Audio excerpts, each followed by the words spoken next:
Well, this is my election update for November the 8th.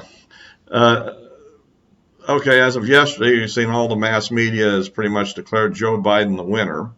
And but at the same time, we have legal challenges and recounts ongoing. There'll be a recount in Wisconsin and best a recount in Georgia.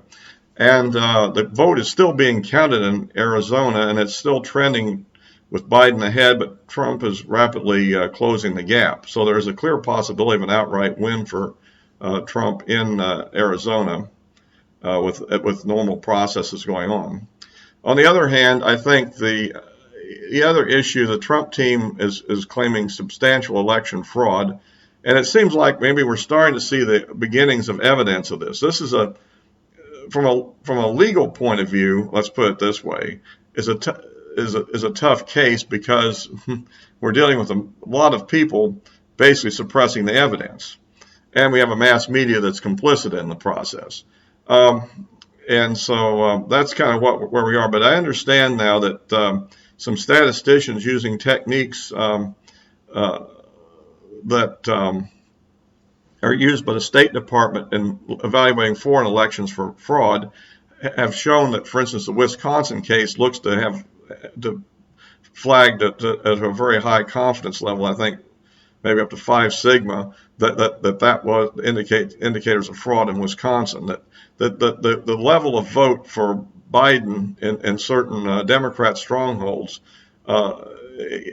exceeds what Barack Obama got in his race when he won. So it seems to be very suspicious that the support for Biden would be that much higher, given the fact that the African American community has been kind of lackluster on Biden, and add the fact that a lot of polling has indicated a fairly strong support for Trump. So there's a big mystery there, and I think this is true in several states. It's also true in Pennsylvania. And of course, the flawed decisions that was made by the courts to allow ballots to come in after the November the 3rd election day has led to charges that the postal workers have been putting fraudulent postmarks on envelopes, indicating that they came in on the 3rd when they actually came in on the 4th or later. So that's another issue that we have to look at. And what's really significant, of course, is to kind of get the count by day that came in on this, because once they knew what the election day vote was at the polls, what you need to do then is come up with enough additional votes to give your other side the win, or in this case would be for Biden. And so this is where the fraud might come in. Plus, I understand that Giuliani is claiming that he has something on the order of, I think, 50 witnesses to fraudulent activities. And I don't know how serious they all are, and I think he's collecting sworn affidavits on these people, which is, legal testimony. If you lie on those, it's punishable by perjury. So, that's it isn't. We need more indications of what's going on, but I think that it's becoming increasingly clear that there was substantial fraud in this election, and so I think it's good that President Trump stay in there and fight this thing to the end. I can't predict what's going to ultimately happen, because who says it's going to be a fair fight? I mean, but we are collecting evidence. I think the statistical evidence itself could be very interesting, combined with witness testimony. That is, if you have witness testimony that certain activities are going on, which in itself is more isolated, but you also have statistical evidence that the global numbers are wrong, then you have the basis of a court case. Now, I mean, similar techniques have been used in cases by liberals to show, for instance, racial discrimination and so forth. So I think that's important. And if I'll try to put a link in here to a YouTube video of a lawyer who works on this case, who's been in contact with the Trump campaign, and it's Leah Dumas or something. I got the last name right, but she puts a pretty strong case out for this. And I noticed that on YouTube, where she claimed there were links that provide to the supporting evidence I've addressed, you can't see it. They've got some banner on there showing that that the election is secure and everything is up and up. So this is all part of the ongoing press and media censorship and big tech censorship. And then again, you have the question of the limited time to get an outcome that we want. And that's, I think the first thing that probably needs to happen for a success would be for Arizona to flip to Trump due to actual vote count. If that actually occurs, then I think that will kind of undermine the consensus that we have right now. Now, of course, that won't put won't put Biden below 270, but it'll whittle away some of his votes. And assuming that Trump also comes in and wins North Carolina, and then if the recount in Georgia shows progress, and I think there's also a bunch of military ballots that haven't been counted yet in Georgia, so that may also help out with the balance on that. So, and then Pennsylvania would have to have a complete recount in order to save the day there. I mean, that or else some really, let's say, aggressive court orders that seem a little bit unlikely to occur. The question at some point is, do the courts actually have the raw physical courage to make the decision? Even if they know it's right, first of all, do they actually have the evidence? Second of all, what happens to them personally if this occurs? I mean, you have to realize that they're not in a situation such as the president, surrounded by fences and Secret Service protection and so forth.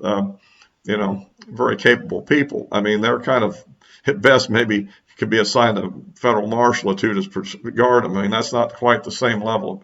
So I'm worried about them being intimidated by the mobs, actually, when it comes down to it. But that is something that will probably factor in. I had a discussion with a friend on this very recently, and that's, of course, his opinion. I don't know. I think but I still get back to the idea of what I call my, quote, mad dog approach, which is if we can keep this ball in play and run out the clock, and ultimately nobody gets 270 electoral votes, then it goes to Congress. And I think that we have the votes to win in Congress if the people, again, have the wherewithal to do it. But it's a more diverse group of people than a handful of judges. And the fact is, the only alternative would be for Republicans to actually vote for Biden then. And that would probably destroy their political career. So either way you look at it, tough for them. But that's the path I see to actually getting Trump back in office for another second term. Because of how much evidence, you have to face it, how much evidence has actually been destroyed? That if this was done properly with the right kind of poll observers and monitoring, we would have caught it immediately. If the right court decisions had been made to prevent accepting any ballots after the third, knowing that there'll be corrupt people in the Postal Service that may very well be changing the postmarks. You see what I'm getting at there. But it wasn't. And so now the envelopes they came in have been thrown in the trash. How do you prove when the ballot came in anymore? These are things that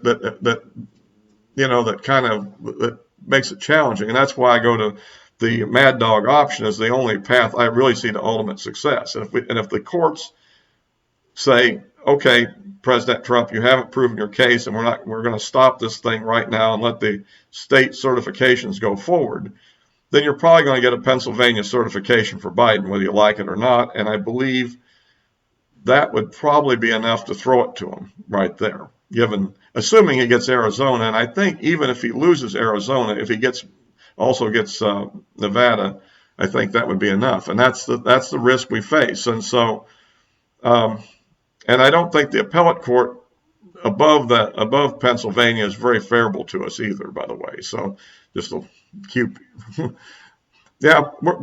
Bottom line to the hardcore Trump people, yes, we're facing a corrupt system, a biased media beyond recognition, biased big tech, and biased local officials that are doing the counting, and that's the struggle we're waging. And so, at any rate, I just want to kind of give people my thoughts on this subject. I know that I got a couple of comments on the last video that was saying, was I giving up or what? Now, I'm not giving up, because I think the one thing that is important here, regardless of who ends up actually getting the office, is we need to make the case of how massive of the fraud that was done on the public here.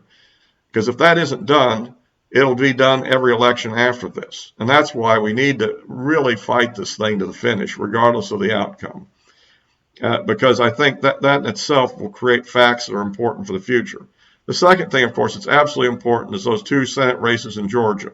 If we can win those, we can really shut down Chuck Schumer and all of his dastardly plans. And it looks like the situation in the House is getting more and more favorable to where perhaps Nancy Pelosi might not even be Speaker, although it will be a Democrat, but it might be somebody a little bit less radical, perhaps. Or not. We don't know there. But I mean, saying there is hope for these things. So the key thing is that we have to stay in the conflict. Giving up is not a way to win. And we have to stay with Donald Trump as he continues his battle to get a just outcome of the election. Well, if you like these videos, give me a like. Appreciate any comments. If people that have YouTube channels, please subscribe so you'll get these things automatically and all that. And that will be it for today.